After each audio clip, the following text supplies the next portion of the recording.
자, 이 문제는 중성점 전위를 구하는 문제, Y결선의 중성점 전위를 구하는 문제로서 밀만의 정리다. 불평형 Y회로에 대해서 중성점 전위는 뭘 이용하는 거예요? 밀만의 정리를 이용합니다. 그래서 얘와 같은 답이 나타나게 되어 있죠. 밀만의 정리를 확인하려면 요렇게 90도 이동시켜 놓고 생각을 하면 되겠죠. 따라서 전체 어드미턴스, 전체 임피던스를 구해야 될 겁니다. 전체 임피던스를 구하고 그 임피던스의 전류를 곱하는 형태다. 전체 임피던스를 구하고 거기에 전류를, 전체 전류를 곱하는 형태다. 그래서 요 어드미턴스로 주어졌죠. 어드미턴스로 주어졌기 때문에 어드미턴스 합이 이거죠. 요게 어드미턴스 합이죠. 요렇게 된 거, 그것분의 1을 해주면 이것이 뭐예요? 임피던스죠. 거기에 전류, 요거를 요렇게 하나의 전화번호로 보는 거죠. 전화번호로 보고 이놈을 요것을 전류원으로 환산해 주는 거, 등가해 주는 거, 전류원으로 바꿔주는 거죠. 그래서 우리가 이제 거기에 대해서 전류를 구한 거죠. 그럼 전류를 구하면 어떻게 돼요? Y1, E1. 그 제분의 2라는 형태가 되는 거죠. Y2, E2, Y3, E3라고 하는 이러한 형태의 전류. 그래서 요게 전류에 대한 곱이 되겠죠. 전류. 요거는 뭐예요? 임피던스에 대한 값이 되겠죠. 그렇게 해서 구하게 되는 것이 바로 4번과 같은 답이 나타난다. 밀만의 정리를 이용하는 불평형 전압을 구하는 형태의 이 부분을 잘 기억하세요. 중성점 전이라고 하는 것은 바로 여기와 여기 사이에 나타나는 전압을 얘기하는 거죠. 여기에 얼마만한 전압이 나타나는가에 대한 이야기를 우리는 중성점 전이다 라고 이야기를 합니다. 정리를 해 주셔야 됩니다. 자, 그 다음에 이런 거 한번 살펴보겠습니다. 델타 결선된 부하를 Y로 바꾸면 소비 전력은 어떻게 되겠는가 라고 묻고 있어요. 이거는 어려운 얘기가 아닙니다. 여러분들이 이미 이 부분에 대해서 알고 있는데 이것을 잘 몰라요. 이렇게 하는 거하고 똑같은 거예요. 왜 그러냐면 여러분들은 델타 결선될 때의 전력을 구할 수가 있습니다. 어떻게 구하면 되냐면 먼저 델타라고 하면 뭐 복잡한 거 생각하지 마세요. 저항이 이렇게 델타 연결되어 있다라고 생각하시면 돼요. 자, 이렇게 델타 연결이 되어 있는 이러한 회로에 전원을 연결하죠. 이 전원은 무슨 전압이죠? 선간전압과 상전압, 이게 다 똑같은 거죠. 왜? 델타니까 선간전압과 상전압이 같아질 거 아니에요. 이러한 전압을 V를 가할 때 저항이 R이 있을 때 이때에 나타나는 전력을 계산할 수가 있다는 거죠. 그러면 여러분들은 이렇게 보면 되잖아요. 요거 하나에 걸리는 전압이 얼마인가? 그거 하나에 걸리는 전압이 요 전압이니까 V볼트가 그거 하나에 걸리는 전압이 되겠죠. 그럼 요거 하나의 전력은 어떻게 될 것인가? 요거 하나의 전력 P는 저항을 알고 있고 거기에 전압을 알고 있잖아요. 그러니까 R분의 V제곱이 되겠죠.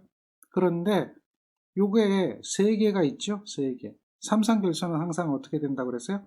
한 상에 3배가 되죠. 그래서 전체적인 것은 이것의 3배를 하는 것이다. 따라서 델타 결선 시의 전력을 구하면 R분의 3V제곱이라고 하는 이러한 값이 나타난다. 이거 알고 있잖아요. 못 구하진 않죠. 충분히 할 수 있어요. 그 다음에 한번 생각해 보는 게 어떤 걸 생각해 보냐면 Y결선의 회로를 한번 생각해 보는 거예요. Y결선의 회로는 이렇게 저항 3개가 연결이 되어 있다라고 보는 거죠. 그런데 델타 결선하고 동일한 게 있단 말이에요. 뭐가 동일할까요? 여기가 동일한 거죠. 여기의 전압, 여기의 전압, 여기의 전압이 변함이 없어요. 변함이 이게 바뀌지 않아야 돼요. 델타 결선과 Y 결선을 비교하려면 동일 전원이 돼야 되기 때문에 여기에 입력되어진 전압이나 여기 입력되어진 전압이 바뀌어야 됩니까? 아니라는 거죠. 이 전압이 어떻게 된다? 같은 전압이 돼야 된다는 거예요. 같은 전압. 이해되겠습니까?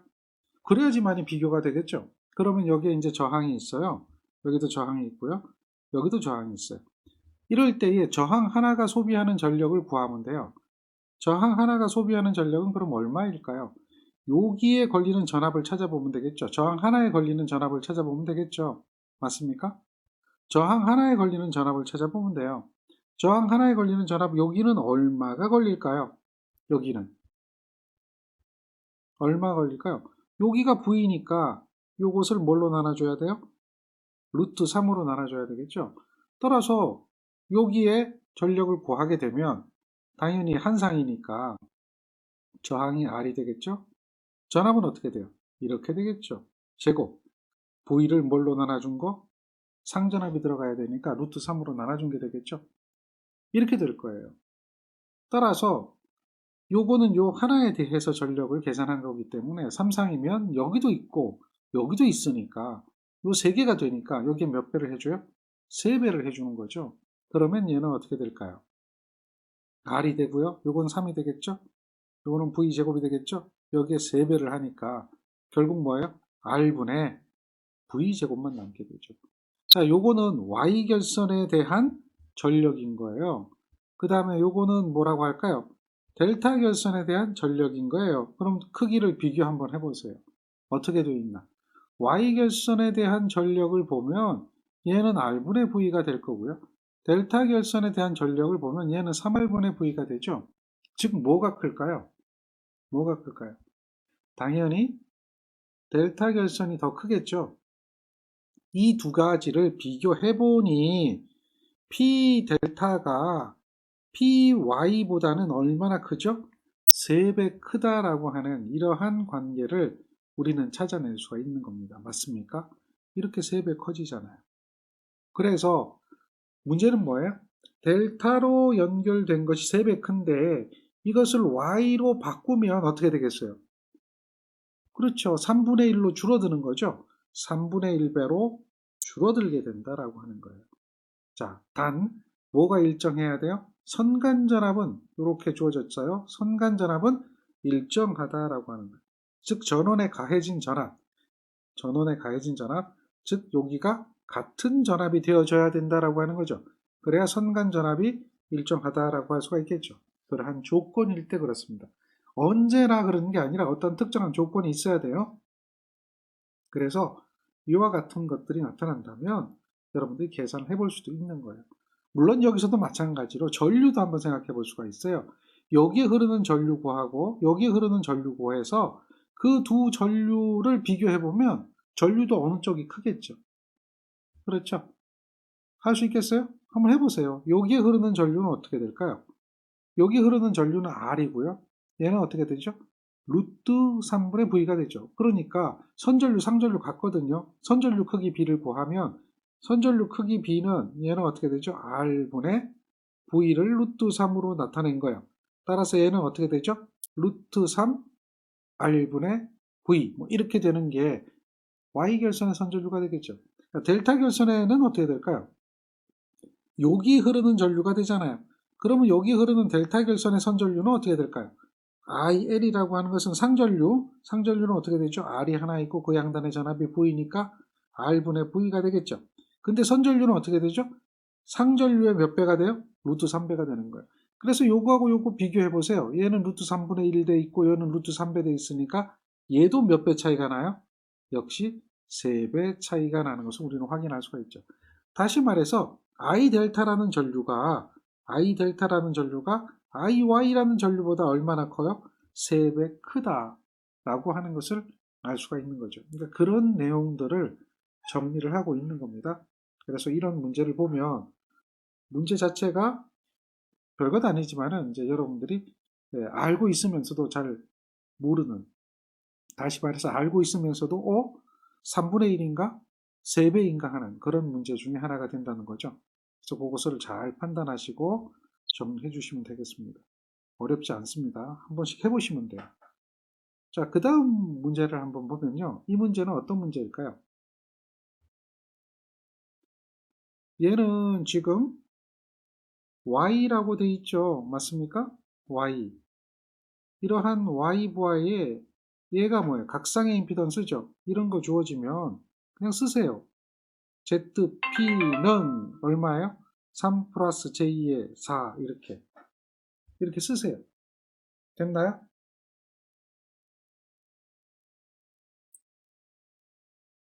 자, 그러면 한 상의 임피던스가 주어진 겁니다. 거기에 이제 20A 부하 전류가 흐르고 있어요. 근데 얘는 지금 부하 전류라 그랬는데 선전류, 상전류 얘기를 안 했어요. 그런데 왜 얘기를 안 해도 될까요? 얘는 Y부하라고 했거든요. Y부하면 부하 전류 20A는요, 얘 선전류지만 결국 무슨 전류하고 똑같아요? 상전류하고 똑같죠? 네. 선전류지만 상전류하고 똑같아요. 걔가 얼마예요? 20A입니다. 그래서 우리는 한 상에 대한 전류를 알고 있고요. 한 상의 임피던스를 알고 있어요. 자, 이때에 소비되는 전력을 구하라 그러죠. 그러면 한 상의 저항이 3이고 한 상의 전류가 얼마예요? 20A잖아요. 그렇다면 한 상의 전력은 어떻게 될까요? I 자승 R이죠. 한 상의 전력. I가 얼마예요? 20A 자승이잖아요. 저항이 얼마예요? 3이죠. I 자승 R이니까. 한 상이란 얘기죠. 그런데 뭐예요? 3상이잖아요. 이게 세 개가 Y로 연결되어 있잖아요. 그러니까 삼상 전력이라고 하는 것은 여기에 몇 배를 해줘요? 3배를 해줘야 되겠죠. 그게 곧 전력이다라는 거죠. 요거 계산하면 3600W 이렇게 구해낼 수가 있죠.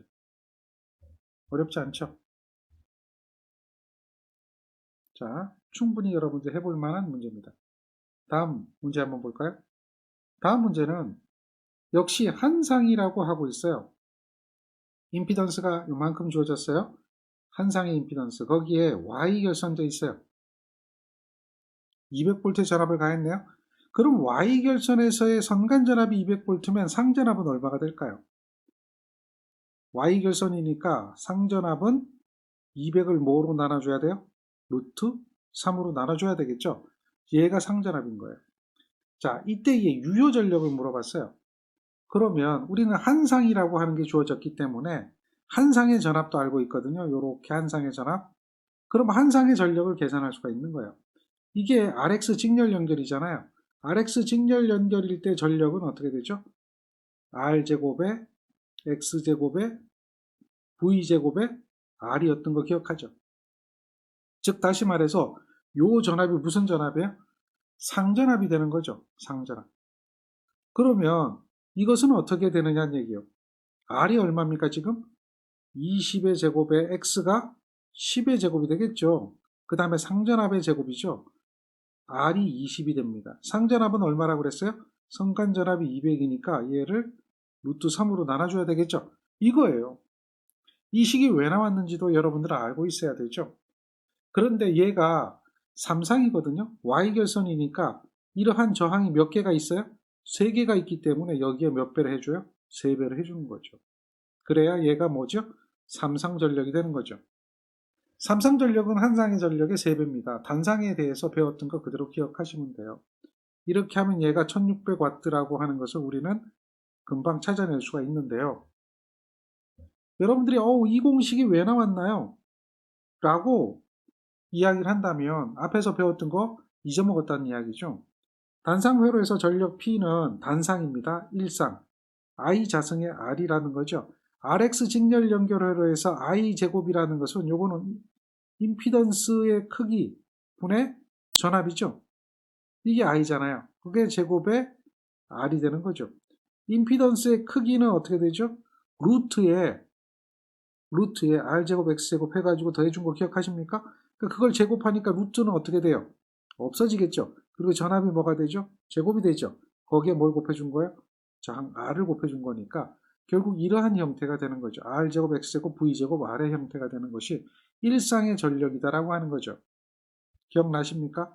그러니까 요거를 알고 있으니까 이게 한상의 RX 직렬 연결 회로에서 구한 전력이니까 삼상 전력이라면 그 한상의 전력에 몇 배를 해준 거예요? 3배를 해주는 거죠. 그 한상 전력에 몇 배를 해주는 거예요? 3배를 해주는 거죠. 기본적인 개념을 갖고 가야 돼요. 한상의 몇 배, 한상의 몇 배, 한상의 3배가 된다. 이해되겠습니까? 그런 기초적인 개념들을 잘 정리하고 가야 문제를 쉽게 풀 수가 있습니다. 기억하셔야 돼요. 자, 또 하나 기억하고 있는 거, 이 이야기 기억하고 있어야 될 거예요. 앞절에서 이야기했던 내용이지만요. 그대로 기억 한번 해보세요. 삼상도 동일하게 적용이 되고요. 단상도 동일하게 적용이 되는데 전력의 삼각형이죠. 여기가 세타입니다. 그럼 여기가 PA라고 한다면 여기는 P라고 한다면 여기는 PR이라고 하죠. 그래서 세타가 있을 때에 자 이렇게 주어졌을 때 밑변은 여기 밑변이 되겠죠. 직각삼각형의 밑변. 요건 직각삼각형의 높이가 되는데 직각삼각형의 밑변은 코사인 성분이라고 한 거 기억하십니까? 코사인 세타. 이게 무슨 전력이에요? 유효 전력. 이거는 뭐가 되죠? 사인 세타 하면 얘는 무슨 전력이 돼요? 무효 전력이 되죠? 그거 기억할 거고요. 삼상에서 PA라고 하는 것은 루트 3의 VI 이렇게 되는 거 기억하십니까? 또는 PA라는 것은 3의 VI라고 하는 것도 있죠. 무슨 차이가 있을까요? 루트 3의 VI하고 3의 VI는 무슨 차이가 있을까요? 차이가 있는 걸 알아야 되죠. 루트 3이 들어가는 것은 선간전압 선전류가 되는 거고 3이 들어가는 것은 상전압 상전류가 되는 거 기억하시죠? 그래서 보통 이제 우리가 이 내용을 가지고 많이 이야기를 하죠. 이 내용. 그렇죠? 그래서 여기다가 넣는 거예요. 선간전압 선전류죠. 따라서 우리는 알고 있는 내용 그대로 적용하면 전력 P라고 하는 것은 루트 3의 선간전압 선전류에다가 코사인 세타를 해주면 얘는 와트라는 유효 전력이 된다라고 하는 이런 식을 이미 알고 있는 거죠. 기억하겠죠? 삼상이니까요. 자, 이러한 평형 삼상 도하에 선간전압이 주어졌어요. 선전류가 주어졌어요. 그러니까 이러한 식이 되겠죠? 그리고 여기에 역률이 얼마인가 물어봤어요. 단 무효 전력이 주어졌죠. 그러면 이 식에서 우리는 무엇을 계산하냐면 역률을 구해봐라 이런 이야기거든요. 역률은 어떻게 계산할까요? 넘어가면 되겠죠. 이게 뭐예요? 유효 전력이고 요 루트 3의 VI는 무슨 전력이죠? 얘는 피상 전력이죠. 이해하겠죠? 자, 그러면 얘는 어떻게 될까요? 역률은 루트 3의 VI 전압과 전류의 곱이 되죠. 그리고 여기는 뭐가 돼요? 유효 전력이 되겠죠. 이게 역률이에요. 그렇다면은 우리가 알고 있는 데이터를 가지고요. P3 전력은 계산할 수가 있어요. 루트 3에다 전압이 얼마라고 그랬어요? 선간 전압이 200V, 선전류가 8.6A라고 하는 거 알고 있어요.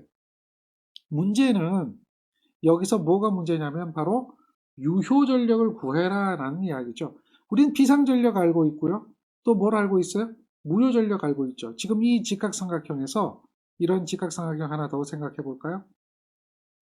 여러분들이 알고 있는 것은 요게 200에 8.6에 요게 루트 3을 곱한 게 무슨 전력이에요? 피상 전력이죠. 그리고 직각에서 요 높이에 해당되는 건 문제에서 주어졌죠. 요 길이는 이렇게 주어졌어요. 요거 뭐 숫자로 주어진 거고 요거는 1788이라고 주어졌죠. 그러면 여러분들 요거 계산할 수 있나요? 요거 이거는 뭘 이용하면 되죠? 피타고라스 정리를 이용하면 되죠. 피타고라스 정리를 이용하면은 루트 3에 200에 8.6의 제곱을 한 것은 요거 몰라요. 제곱에다 요거 뭐죠? 1788에 제곱한 거하고 같다. 라고 해서 여기서 P값 계산할 수가 있는 거죠. 이해되겠습니까? 그거 구하면 돼요. 뭐 어려운 얘기는 아니잖아요. 따라서 요 P값을 구하는 거예요. P값은 루트 3에 200에 8.6 이렇게 한 값이 있을 겁니다. 그게 얼마 나오냐면 2098이에요. 2980 나오네요. 요게 2980. 2980 나왔거든요. 그거를 제곱해줘요. 빼기 또 얼마를 해줘요? 1788에 제곱을 해줘요. 그리고 걔를 어떻게 해주면 된다? 전체적으로 루트 씌워주면 되는 거죠. 그럼 걔가 뭐가 나와요? 유효 전력이 나오는 거예요. 그래서 여기다가 그 값을 넣어주는 거죠. 즉 2980의 제곱 마이너스 1788의 제곱 이렇게 해서 구하면 역률이 얼마 나온다? 0.8이 나온다. 이렇게 이야기해도 돼요. 물론 이제 또 다른 방법이 있어요. 또 다른 방법은 여러 가지가 있단 말이에요. 무효 전력을 아니까 우리는 역률을 구하는 것이 아니라 뭘 구하는 거예요? 무효율을 구하는 거예요. 그래서 이렇게 생각하는 거죠. 무효 전력 R이라고 하는 것은 루트 3의 V의 sin 세타라는 거죠. 따라서 사인의 세타를 구하는 거예요. 사인의 세타를 구하면 루트 3의 200의 전압 8.6의 전류, 요거는 그대로 되겠죠. 2980. 그리고 여기 얼마가 있어요? 1788이 나온 거예요. 1788이 바로 뭐예요? 무효 전력이잖아요. 그러니까 얘를 구하니까 0.6이라고 하는 무효율을 구하는 거죠. 따라서 그 0.6에 의해 가지고 뭘 계산한다? 지금처럼 이렇게 코사인 세타 역률을 계산하면 0.6일 때는 0.8이 나타나죠. 그렇게 구하는 방법도 또 다른 방법이라는 거죠. 여러 가지 방법이 있기 때문에 여러분들이 그것을 활용할 수 있어야 되고요. 또한 마찬가지로 기억해야 되는 것이 뭐냐면 요 유효 전력에 대한 식, 요 무효 전력에 대한 식, 요렇게 나온 거예요. 요러한 것들은 여러분들이 기억을 하고 있어야 된다는 거죠. 그래서 이런 직각삼각형에서 나타나는 이야기들이 필요한데요. 그 내용을 잘 정리하세요. 요거는 이렇게 없어져도 요 내용이 없더라도 그렇죠. 그 내용이 머릿속에서 딱 남아 있어야 되죠. 피상전력이라고 하면 피상전력은 루트 3의 전압 곱하기 전류 하면 피상전력이 되겠죠. 유효전력은 그 피상전력에 뭐가 곱해지는 거예요? 역률. 무효전력은 그 피상전력에 뭐가 곱해져요? 무효율. 그렇죠? 그래서 이러한 역률에 대한 개념이 필요하게 되고요. 다음에 이러한 무효율에 대한 개념, 이런 것들이 필요하게 되고, 역률과 무효율의 관계, 요 내용도 정리를 하고 있으면 공부하는 데는 도움이 많이 되겠죠. 자, 잘 정리해 주세요. 자, 이 문제는 V결선에 관한 이야기죠. 여러분들 이제 변압기, 이거는 발전기가 아닙니다. 변압기에 대한 얘기죠. 변압기에 대해서, V결선에 대해서 기억해야 되는 얘기가 있죠. V는 어떻게 될까요? 한 대 용량의 몇 배를 해주죠? 루트 3배를 해주는 거죠. 그래서 이게 뭐가 있다? 변압기 이용률이라고 하는 게 있죠. 이용률이라고 하는 것은 어떻게 계산하죠? 실제 두 대 용량인데 얼마나 이용했느냐라고 하는 거죠. 그래서 86.6%만큼 이용하고 있다. 출력비는 57.7%가 되겠죠. 그런 내용을 기억하고 있어야 돼요. V결선이면 여러분들이 생각하고 있는 것은 얘가 반드시 필요하다. 한 상의 용량의 루트 3배다라고 하는 거예요. 그러니 문제를 읽어보면 이러한 변압기라고 하고 있죠. 이러한 변압기니까 얘는 뭘 얘기하죠? 한 대의 용량이죠. 변압기 한 대의 용량. 이런 한 대 용량이 있고 그걸 두 대로 이렇게 했어요. 그럼 두 대로 공급하는 건 V결선이란 말이 언급이 없지만 두 대로 했기 때문에 얘는 뭘 얘기하는 거죠? V결선을 의미한다는 거죠. 따라서 V결선이 되어지면 PV라는 값은 한 대의 용량이 얼마만큼이에요? 루트 3배만큼 전력을 공급할 수 있다라고 이야기할 수 있는 거죠. 그래서 그것이 얼마죠? 그렇죠. 17.3만큼 공급이 가능하다. 이렇게 이야기해 볼 수 있죠. 자, 다음 문제 한번 볼까요? 이 문제는 단상변압기 3대를 델타 했는데 그래서 부하의 전력을 공급하고 있었는데 이때의 한 대가 고장으로 V결선됐다는 거죠. 그러면 이 V결선으로 한 경우에 공급 전력과 고장 전 전력의 비율 이렇게 얘기하는 거죠. 이 이야기는 뭐냐면 V결선 공급 전력 과 했기 때문에 과는 이렇게 분수를 나누는 거예요. 그리고 이게 분자로 올라가는 겁니다. 고장 전 전력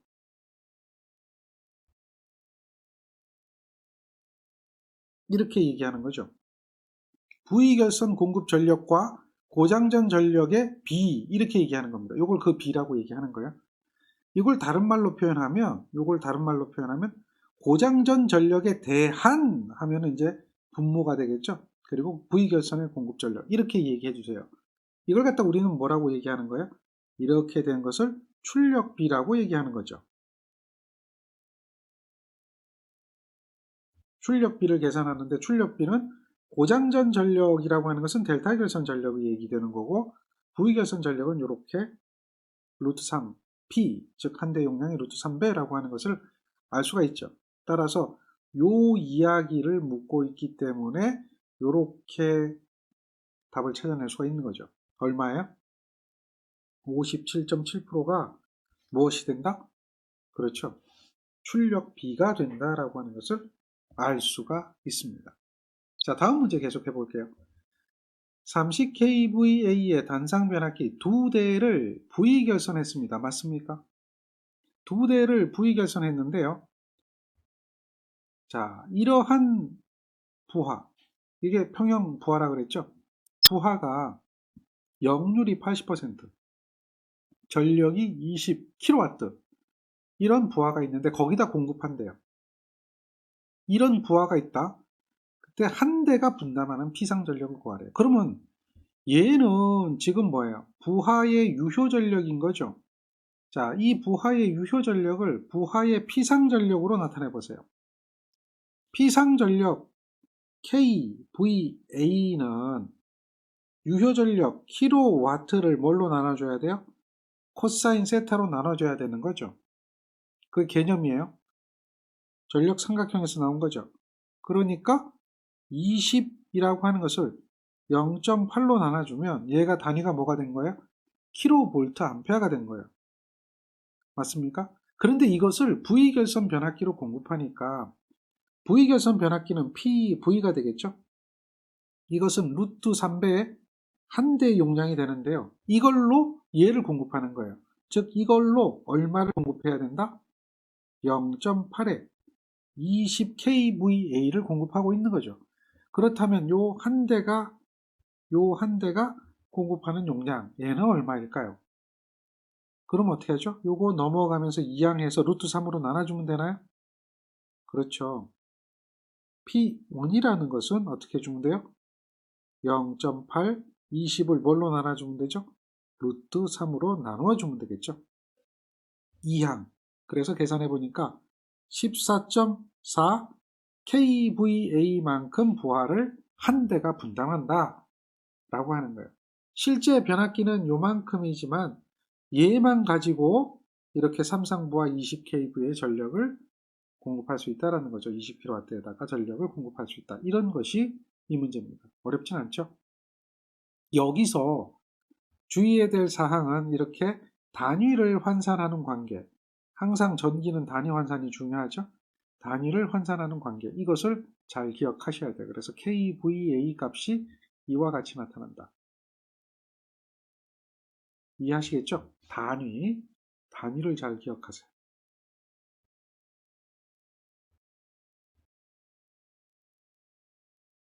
이 문제는 두 개의 전력계를 이용해서 삼상 회로의 역률을 측정하려고 한다. 이때 회로의 역률을 구하라. 코사인 세타거든요. 그러면 이 전력계법, 두 대의 전력계를 이용해서라고 한다면 이 전력계법은 다음과 같은 것이 생각이 나야 됩니다. 유효 전력이라고 하는 것은 두 개의 전력을 더해준다.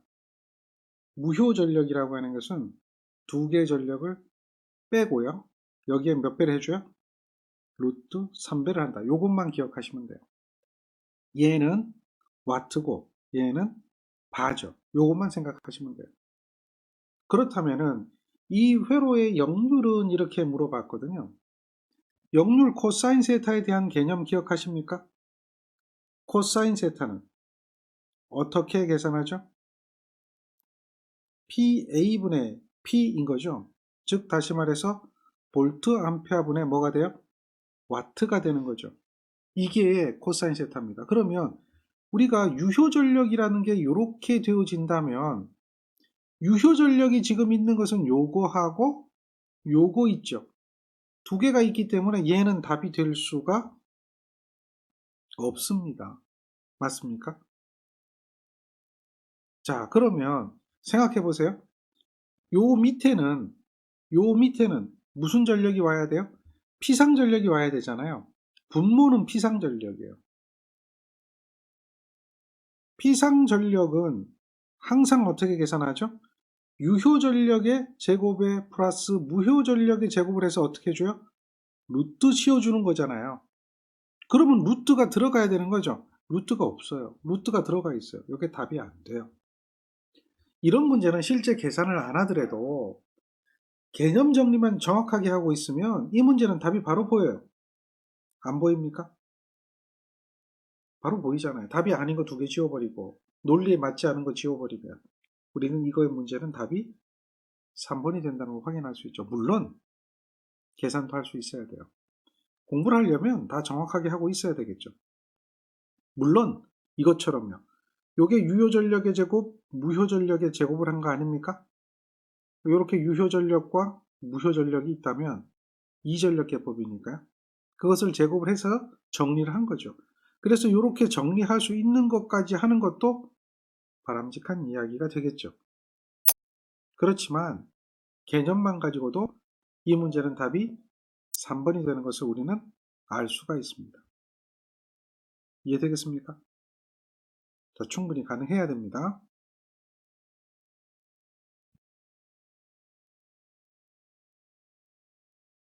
17번째 문제는 대칭 삼상 전압을 그림과 같은 평형부하에 가할 때 회로의 역률은 얼마인가? 이렇게 물어요. 그런데 이 그림이 델타 연결되어 있나요? Y 연결되어 있나요? 델타 연결되어 있나요? Y 연결되어 있나요? 알 수가 없죠. 델타인지 Y인지 우리는 알 수가 없어요. 따라서 얘를 델타로 바꾸든지 Y로 바꾸든지 해야 돼요. 이 문제를 해결하려면. 즉 다시 말해서 얘를 갖다가 이렇게 바꿔주는 거거든요. 원래 연결되어 있는 Y 결선되어 있는 건 뭐였죠? 이렇게 연결된 콘덴서가 원래 Y 연결되어 있었죠. 기억하십니까? 자, 앞에 문제에서 이렇게 콘덴서가 Y 연결되어 있었는데 거기에 델타 연결되어 있는 저항 9ohm을 Y 연결로 바꿔주는 거예요. 저항입니다. 저항. 델타 저항을 뭐로 바꾸는 거예요? Y 저항으로. 등가 한다 그러거든요. 등가. 같은 값으로 바꿔준다는 거예요.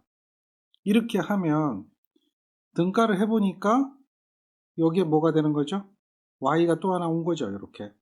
여기에도 저항이 요 3ohm의 저항이 Y로 연결된 거죠. 델타 저항을 뭐로 바꿔준 거예요? Y 저항으로 바꿔준 거예요. 등가하면 어떻게 되는가? 저항값은 3분의 1배가 되는 겁니다. 3분의 1배가 된다. 이제 왜 그런가? 라고 하면 델타 Y 등가 변환이라는 개념을 이해를 해줘야 돼요. 그 내용이 좀 복잡한데 여러분들은 기억하는 것이 훨씬 편할 거예요.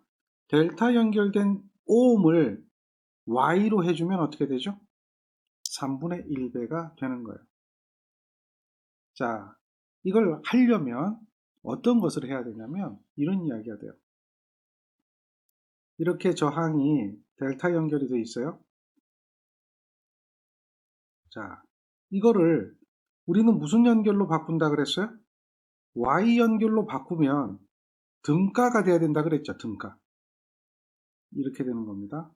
자, 이걸 갖다 이제 여기를 숫자를 한번 매겨봐요. 1번, 2번, 3번, 1번, 2번, 3번 이렇게 매겨놓고 나서 여러분들이 이제 이걸 풀려면 어떻게 해야 되는지를 알려주는 거예요. 어떻게 풀면 되냐면 여기 사이의 저항, 요거는 이제 R1, 2가 되겠고요. R23이 되겠고요. R31이 되겠죠. 그래서 요 1번과 3번 사이의 저항을 구하는 거예요. 여기는 이제 R1번이 되겠죠. 여기는 R2번이 되겠고요. 여기는 R3번이 되겠죠. 등가가 되면 여기 저항, 여기 저항이 되겠죠. 여기 저항이 되겠죠. 그래서 두 개의 저항을 구하면 그 값이 어떻게 돼야 된다?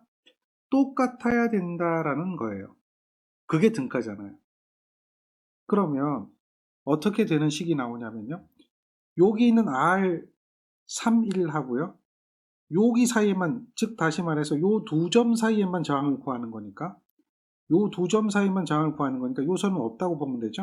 요 3번 선은 없다고 보는 거예요. 요거 없다는 거예요. 요거 요 밑에 있는 거. 요거는 없다고 보면 없는 선을 빼버리면 있는 것만 보면 요거하고 요것이 병렬 연결된 거죠. 요거하고 요것이 직렬 연결된 거죠. 그것을 구하는 거예요. 그래서 계산해보면 요거는 직렬 연결되니까 어떻게 되겠어요?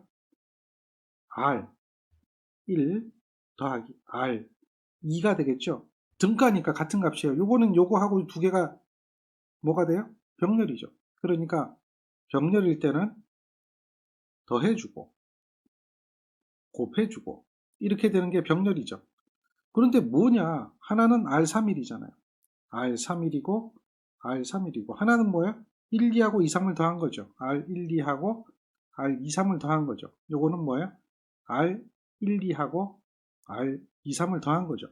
이런 형태. 그래서 그걸 더해주고 곱해주고 이런 거예요. 이해되겠습니까? 그러면 이 식을 정리를 하는 거죠. 정리를 하면 얘는 어떻게 될까요? 는 하면 밑에는 R12, R23, R31이 되겠죠. 위에는 전개를 해주거든요. 이렇게. 그럼 가운데가 더하기가 생기네요. 더하기가 생기면서 여기는 뭐가 돼요? R12, R31. 다음 요건 이렇게 되면요. R23, R31이 되겠죠. 여기는 R23이 될 거고 다음에 R31이 되겠죠. 이렇게 될 거예요. 그러면 요게 이제 요렇게 된 거 하나는 R1이 되겠고요. 요렇게 된 거 하나는 R2가 되겠죠. 어쨌든 그렇단 말이에요. 이해되겠습니까? 어느 하나는 R2가 되겠고 어느 하나는 여기 R2가 아니라 여기 보니까 R1, R3네요. 여기 R3네요. 어느 하나는 R3가 될 것이다 라고 하는 거예요. 그래서 요거를 나누는 거잖아요. 여기 더하기가 되어 있으니까 분수를 둘로 나눌 수가 있잖아요. 나누어 보면 이렇게 되면 더하기가 될 거예요. 이렇게 돼서 여기가 1, 2, 2, 3, 3, 1이 되겠죠. 이런 식으로. 그리고 여기는 1, 2하고 3, 1이 될 거고요. 여기는 하나, 둘, 둘, 세 개, 셋, 하나에 여기는 뭐가 돼 있어요? 2, 3하고 3, 1이 돼 있죠. 그러니까 요거 이제 나누기 된 거란 말이에요. 요게 부분 분수가 된 거란 얘기죠. 하나가 R1이고 하나가 R3일 것이다. 뭐 이런 거예요. 그래서 이런 형태로 되는데요. 이게 이제 몇 번 해보면 이게 나오거든요. 근데 요 R1이라는 것은 얼마냐? 결국은 뭐 이 중에서 둘 중에 하나라고 친다면 이렇게 되어진 거라고 친다면 어떻게 되겠어요?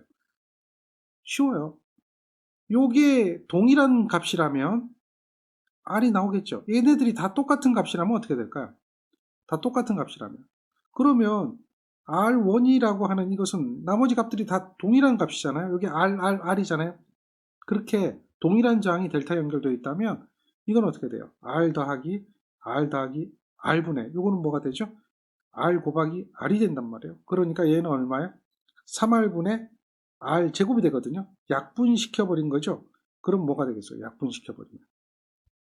약분시켜버리면 당연히 어떻게 돼요? 그렇죠. 얘는 3분의 R이 되는 거죠. 즉 R이 몇 배가 돼요? 3분의 1배가 되는 거예요. R의 3분의 1배.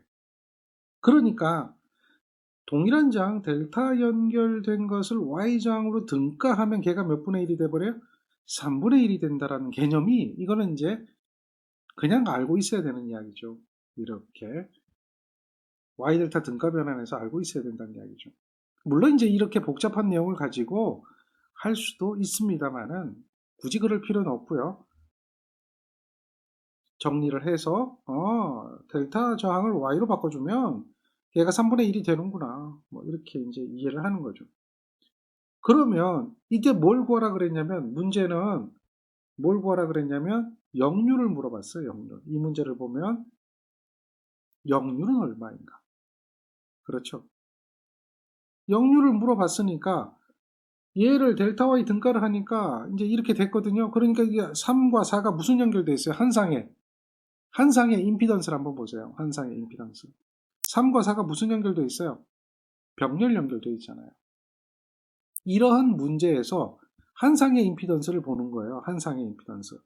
한상의 임피던스는 3과 4가 병렬 연결되어 있기 때문에 3 플러스 j2의 4분의 3 곱하기 j2의 4가 한상의 임피던스죠. 맞습니까? 그러면 이러한 한상의 임피던스를 가지고 우리는 뭘 계산할 수 있어요? 그 크기를 구해보세요. 3 곱하기 j2의 4를 3 플러스 j2의 4로 나눠보세요. 얼마 나오는가? 그대로. 계산기 누르면 나오겠죠? 그러면 얘가 얼마 나오냐면 2.4에다가 각도가 나와요. 36.87이에요. 역률을 구할 때는요. 코사인 세타라고 하는 것은 세타가 우리는 알고 있잖아요. 코사인의 36.87이라고 하는 걸 알고 있거든요. 그렇게 계산하는 거죠. 그러면 이건 뭐 간단해요. 0. 얼마? 8 나오는 거죠. 이해되죠? 그러니까 한상의 임피던스를 보는 거예요. 한상의 임피던스. 한상의 임피던스잖아요. 그럼 한상의 임피던스가 이렇게 나타난다. 그럼 임피던스 각을 알고 있기 때문에 역률 각이 임피던스 각이니까 걔가 얼마가 돼요? 0.8이 되는 거는 알 수가 있다는 이야기죠. 맞습니까? 그렇게 하나하나 해결하는 거예요. 정리하셔야 됩니다. 하나하나 충분히 할 수 있어요. 임피던스를 구하든 어드미턴스를 구하든 세타를 알아라. 세타. 이게 이제 역률을 구한다. 무효율 구하라 그러면 여기 이제 사인 세타 취해주면 되겠죠. 그렇게 해서 해결을 하시면 됩니다. 자, 다음 문제를 한번 볼까요?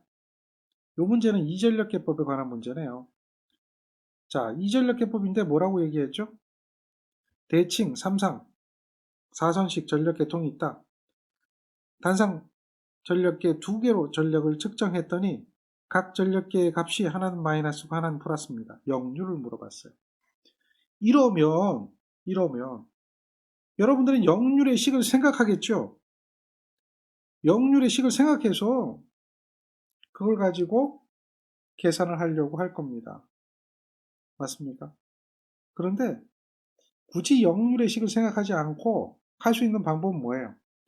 유효 전력을 구하고 무효 전력을 구하면 돼요. 그러면 여러분들은 피상전력이라고 하는 것은 어떻게 되죠? 유효 전력의 제곱에 무효 전력의 제곱을 해서 루트 씌워주는 거죠. 그 부분 아시죠? 예. 요거에 PR의 제곱을 해서 루트 씌워줘야 된다라고 하는 것은 우리는 알고 있다는 거예요. 이게 피타고라스 정리잖아요. 그래서 여기서 피상전력을 구해가지고 그걸 갖다가 어디다 해요? 여기다 대입하는 거죠. 얘가 얼마냐 찾는 거죠. 어렵지 않잖아요. 그런데 유효전력은 그러면 얼마냐? 쉽잖아요. W1 더하기 W2가 유효전력이다. 그렇지 않습니까? 자, 그렇게 구할 수 있죠. 그 다음에 무효전력은 어떻게 될까요? 무효전력. PR은 어떻게 돼요? W1-W2를 해서 요걸 몇 배를 해줘요? 루트 3배를 해주면 되겠죠. 따라서 이렇게 계산하시면 돼요. 마이너스면 그냥 마이너스 하면 이게 뭐가 되겠어요? 플러스가 되겠죠. 계산해 보시면 돼요. 그러면 자, 당연한 이야기가 될 겁니다. 요거 유효전력 얼마예요? 요거 두 개 더해주면 되겠죠. 그러니까 이런 이제 유효전력을 계산해 보면 더해주면은 1026 나오나요? 얘는 1327 마이너스 301이 되기 때문에 얘는 1026이 나온다라고 하는 건 알 수가 있어요. 다음에 무효전력이 얼마입니까? 무효전력은 이거잖아요. 요거 마이너스니까 1327 마이너스 301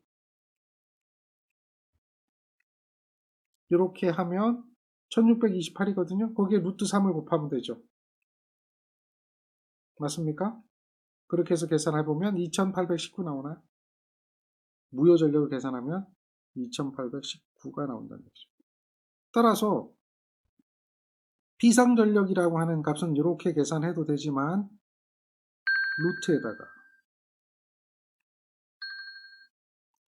얼마죠? 1026의 제곱에 2819의 제곱해서 요걸 계산하면 되겠죠. 자, 요 값이 얼마 나오나요? 자, 그래서 요걸 이대로 대입하면 되나요? 0.34 나오는지 확인해 보세요. 그게 편하겠죠? 안 그래요?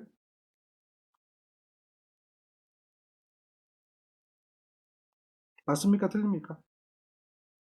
0.34 나오죠? 동일하거든요. 동일하게. 그러니까 이렇게 여기 마이너스 돼 있으면 마이너스 하면 돼요. 마이너스는 플러스 되는 거니까.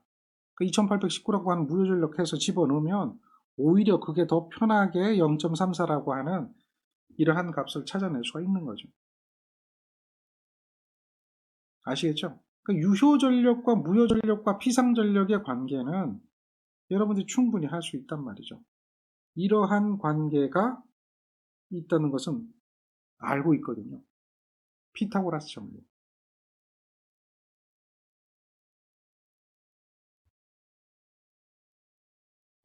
피타고라스 정리. 이거 꼭 기억해야 되겠죠? 정리되겠습니까? 예, 어렵지 않아요. 자, 잘 해보세요. 그 다음 이야기를 한번 해볼까요? 자, 요거는 이제 N상인데요. N상. 대칭 N상이라고 얘기하고 있거든요. 일반적인 식을 하나 기억하세요. 이거 증명할 필요는 없고요. 대칭 N상. 이러면 한 상에 N배. 이거 생각하시면 돼요. 대칭 N상. 한 상에 N배. 대칭 N상 전력 하면 한 상의 전력에 몇 배 하면 돼요? 이거는 1상의 N배. 이렇게 기억하시면 되죠. 자, 그러면 잘못 설명된 건 묻거든요. 나머지 한번 생각해 보세요. 평형 3상 교류에서 델타 결선의 상전류는 선전류의 루트 3분의 1과 같다. 이거 맞죠? 그러니까 잘못된 거 찾으라 그랬으니까 이건 무조건 맞는 거죠. 자, 그 다음에 비대칭 다상 교류가 만드는 회전자계는 타원 회전자계 맞습니다. 자, 그리고 비대칭이 아니라 대칭 다상 교류 만드는 회전자계는 원형 회전자계입니다. 그래서 요거는 맞는 내용이거든요. 다음에 또 하나 기억해야 될 거는 N상 전력은 한 상의 전력이 N배입니다. 한 상의 전력이 N배. 즉 다시 말해서 PN이라고 하는 것은 VP, IP, VP, IP, 코사인 세타의 N배가 되는 거죠. N배. 맞습니까? 그리고 Y결선이든 델타 결선이든 간에 우리가 기억해야 될 거 있어요. Y결선이라면 선간전압이, 델타 결선이라면 선전류 뭐 이렇게 되거든요. 선간전압과 선전류에 대한 그 관계를 기억하는데 이거 전압으로 한번 보죠. 뭐 Y결선으로 해서. 그럼 선간전압 VL이라고 하는 것은 VP보다는 커요. 맞습니까? 크다라고 하는 것보다는 곱해진다, 뭐가 곱해진다 이런 거예요. 사실은 같아지거나 작아질 수도 있어요. 근데 요거보다는 뭐가 곱해져요. 그게 뭐냐? 2 사인 상수분의 180도만큼의 개수가 곱해져요. 만약에 3상이라면 여기다 3 집어넣어 보세요. 3상이라면 3 집어넣으면은 사인 3분의 180 하면 몇 도예요? 60도죠. 60도니까 사인 60도는 2분의 루트 3, 2 약분시켜버리면 뭐만 남아요? 루트 3만 남죠. 그러니까 3상이면 루트 3배 커지는 거죠. 6상이면 요게 이제 6분의 180이 되니까 30 되거든요. 30이면 사인 30 하면 어떻게 돼요?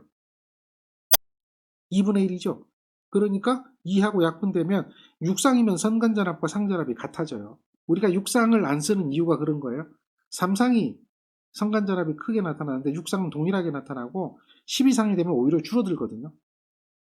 따라서 3상을 많이 쓰는데 그 관계 식이 이러한 식이라는 거죠.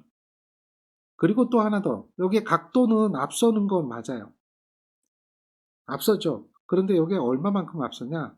여기에 2분의 파이 마이너스 n분의 파이만큼 앞서요. 2분의 파이 마이너스 n분의 파이만큼 앞서요. 항상 기억하세요. 90도에서 n분의 파이를 빼준 만큼. 요거는 무슨 얘기냐면 2분의 파이로 묶어내면 1 마이너스 n분의 2라는 이야기죠. 이만큼 위상차가 생긴다. 그래서 요 이야기 맞아요. 맞는 이야기요.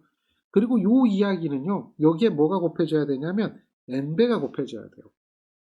왜 그러냐면 자, 전력이면 요걸 여기다 대입해 보세요. n상 전력 PN이라고 하는 거 이거를 대입 한번 해보면 어떻게 되는가를 우리는 알 수가 있습니다. 요거는요. PN은 계산해 볼게요. 자, N V P를 구해서 집어넣어야 되잖아요. VL을 뭘로 나눠줘요? 2 sin n분의 파이로 나눠줘야죠. IP는 IL하고 같겠죠? 코사인 세타예요. 그러면 보세요. 요거하고 비교해 보세요. VL, IL 코사인 세타잖아요. VL, IL 코사인 세타 2 sin n분의 파이로 나눠주죠. 거기에 뭐가 곱해져야 돼요? n이 곱해져야 돼요. 그러니까 여기 뭐가 와야 돼요? n이 와야 돼요. 그러니까 얘가 틀렸죠. n상 전력은 한 상의 전력에 몇 배를 해준다? n배 이렇게 해주면 돼요. n상 전력은 한 상 전력에 n배. 어렵진 않죠? 네, 충분히 할 수가 있습니다. 역시 n상에 대한 위상차 묻거든요. 차는 지금처럼 이렇게 식을 기억하시면 되겠어요. 자, 3상 같으면 3을 집어넣어 보세요. 3을 집어넣어 보세요. 즉 다시 말해서 2분의 파이, 2분의 180 마이너스 3상이면 3분의 180 하면 되죠. 2분의 180은 90이고 3분의 180은 60이죠. 그러니까 3상 같으면 몇 도의 차이가 난다? 30도의 차이가 난다. 이 식을 가지고 한번 생각해 보시면 돼요. 3상이면 30도 차이가 난다. 자, 6상이면 어떻게 될까요? 6상이면은 위상차는 어떻게 될까요? 간단해요. 2분의 180 마이너스 6상이니까 6분의 180 이게 되겠죠? 그러면 얘는 90에서 6분의 180은 얼마 나올까요? 180을 6으로 나눠보세요.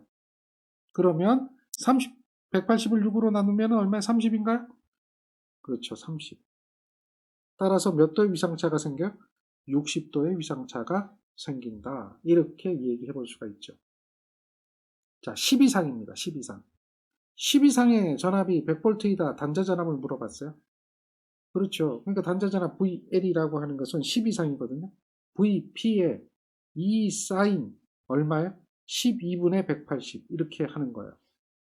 12분의 180. 실제 12분의 180, sin 12분의 180에서 계산해 보세요.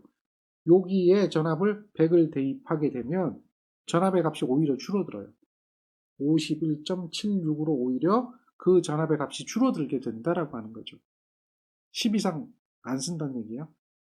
그래서 이렇게 계산하는 겁니다. 자, 배수를 기억 하나 하세요. 이렇게 배수. 이거는 이제 대칭 단상, 대칭 다상, 대칭 다상에서 나타나는 그 배수. 요거 하나만 기억하시면 크게 문제되진 않을 거예요. 육상이면 성간전압과 상전압이 같다라고 하는 거 기억하실 겁니다. 자, 육상입니다. 성간전압과 상전압이 같아요. 왜 그런가? 성간전압에 대한 식을 그대로 적어 넣으면 되죠. 육상이니까. 상전압 어떻게 해줘요?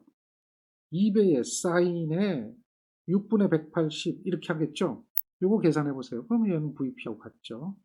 그러니까 EL과 EP가 같다. 육상이면 또 같은 이런 어떤 전압을 나타내고 있다라고 하는 것을 알 수가 있습니다. 자, 삼상교류에서 다상교류에서 회전작에 관한 이야기 설명하는데요. 자, 대칭이면 어떻게 된다 그랬어요? 대칭 다상 이렇게 하면 무슨 회전작이 나와요? 원형 회전작이가 나온다 그랬죠. 대칭이면 근데 비대칭이면 어떻게 된다고 그랬어요? 원형이 아니라 타원형이 나타나는 거죠. 타원형. 그래서 회전자계를 만든다라고 하는 것은 요거는 삼상이 되어야 돼요. 3상 이상이 되어야 됩니다. 3상, 6상 이렇게 가야 돼요. 3상이 되어야지만이 3상의 배수 뭐 이래 되어야지만이 회전자계가 나와요. 자, 단상 하면 그건 뭐예요? 교본자계죠. 회전자계하고 교본자계는 다릅니다. 회전자계를 만드는 것은 3상에서만 가능하고 6상에서 가능하고 9상에서 가능한 겁니다. 이렇게 2상 교류 이러면 회전자계는 나오지 않아요. 잘못된 것은 이야기했는데 2상 교류는 회전자계가 나오지 않습니다. 단상이나 2상이나 이런 것은 뭐예요? 교본자계라고 그러죠. 교본자계. 회전자계와 교본자계가 있다. 요거를 기억하시면 돼요. 자, 그런데 우리는 이제 이 회전자계가 굉장히 중요한 역할을 하고 있다는 걸 알 겁니다. 이 회전자계가 나중에 전기기기에서 이야기가 되는데 이 회전자계는 바로 전동기, 회전원리, 특히나 무슨 전동기냐? 유도 전동기라고 하거든요. 회전원리에 사용이 되고 있다. 유도 전동기에 회전원리에 사용이 된다라고 하는 거예요. 이게 이제 기본적인 개념이 됩니다. 잘 기억하셔야 돼요. 자, 그러면 자계가 회전한다. 이 이야기는 무슨 이야기일까요? 자계가 회전한다고 했는데. 이 부분을 한번 생각을 해봐야 됩니다. 자계가 회전한다는 이야기는 바로 이와 같은 삼상 교류 때문에 그렇습니다. 자, 자극이 회전하는 부분을 잠깐 설명을 해드리고 가겠습니다. 어떻게 자극이 회전할까요? 어렵지 않아요. 간단해요. 먼저 시간을 잠깐 설정을 한번 해보죠. 요거 이제 오메가 t인데 시간이 이렇게 간다라고 한번 설정을 해봅시다. 맞습니까? 자, 시간을 설정을 한번 해보고 그 시간에 따라서 자속이 어떻게 움직이는가 보세요. 이게 이제 자속이라고 생각하시면 돼요. 전류가 흐르면 자속이 만들어지잖아요. 그런데 잘 보세요. 여기를 한번 잘라볼까요? 요렇게. 다음에 여기를 한번 잘라볼까요? 그렇게. 그 다음 여기를 한번 잘라볼까요? 그 다음 여기를 한번 잘라보는 거예요. 이렇게 잘라 놓아 보죠. 자를 수 있죠. 그래서 요때의 자속의 변화가 시간이 이렇게 진행하는 거예요. 시간이 진행하면서 당연히 진행이 되겠죠. 자속의 변화를 한번 살펴보자. 먼저 1번의 위치를 한번 볼게요. 원래 삼상교류의 자속은 이렇게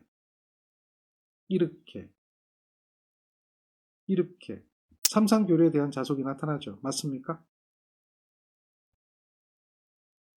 맞습니까? 그렇죠. 그렇게 나타나죠.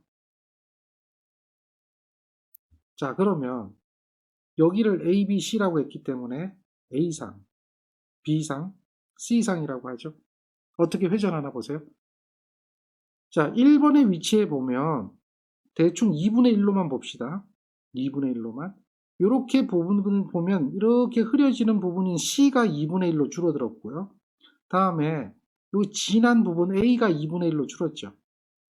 그래서 C가 2분의 1로 줄고 A가 2분의 1로 줄었어요. 요게 이제 자속이 2분의 1로 줄고 여기 자속이 2분의 1로 줄었어요. 원래는 크기가 같을 때 평형이 되죠. 그렇죠. 크기가 같을 때 평형이 되잖아요. 근데 2분의 1로 줄었어요. 그 다음에 요거는 B상이죠. B상인데 B상은 마이너스로 최대로 돼 있죠. 그러니까 요게 B상인데 B상은 마이너스로 갔어요. 이렇게 마이너스. 원래 B상에 어떻게 돼요? 마이너스가 된다는 얘기는 반대로 간다는 이야기죠. 맞습니까? 이렇게 마이너스가 돼 있어요. 그래서 요거는 마이너스 B가 되고 얘네 두 개는 어떻게 돼 있죠? 2분의 1로 줄었어요.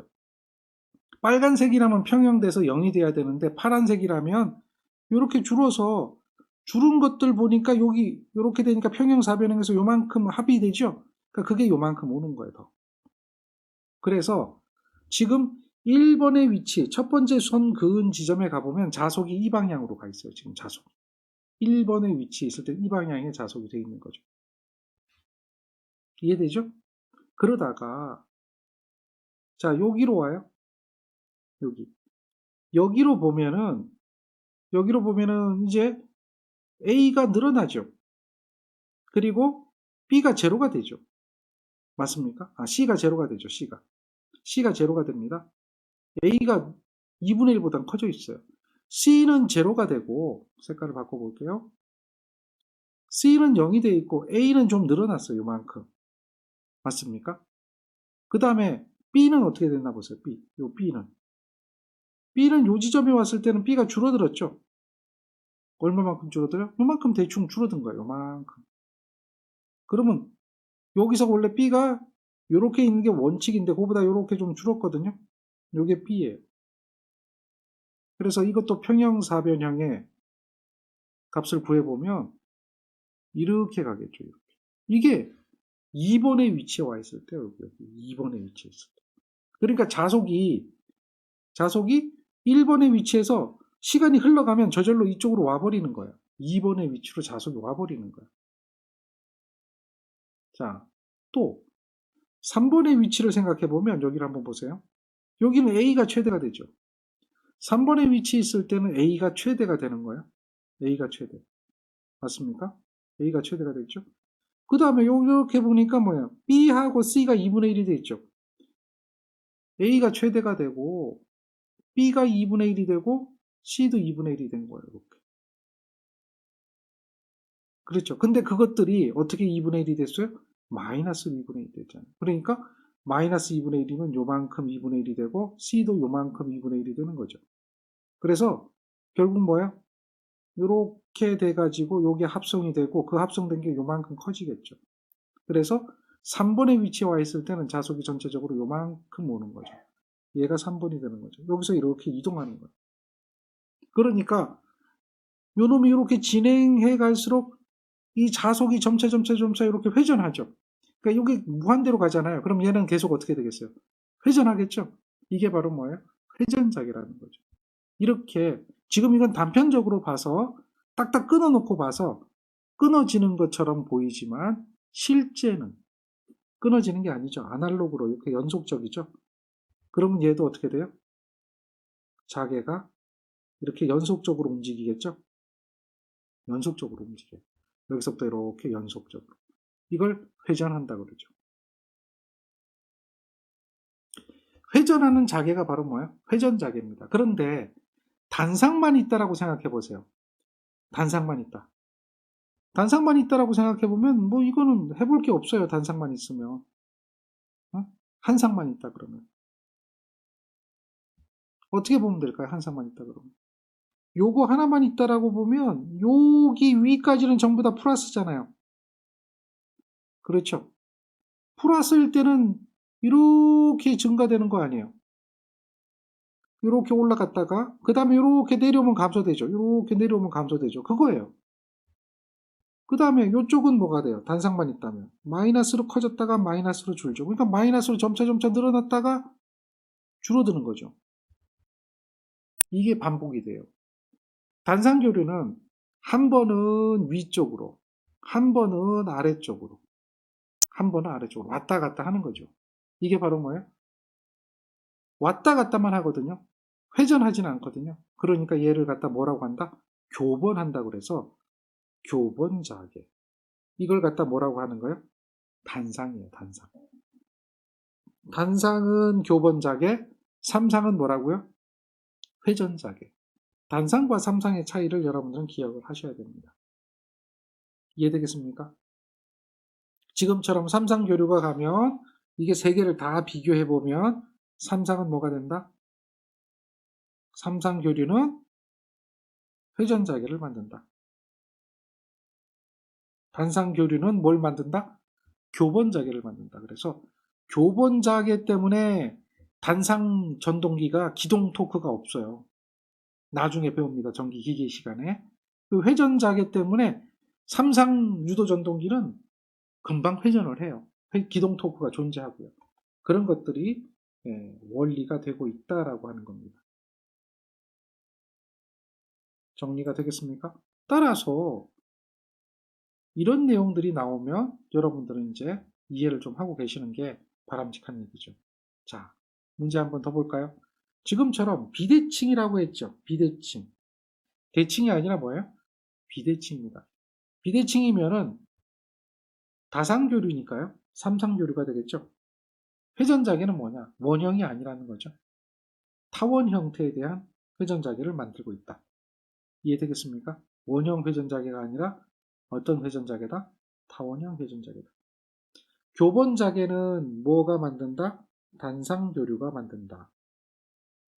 기억하시고 원형 회전자계는 대칭 다상교류죠.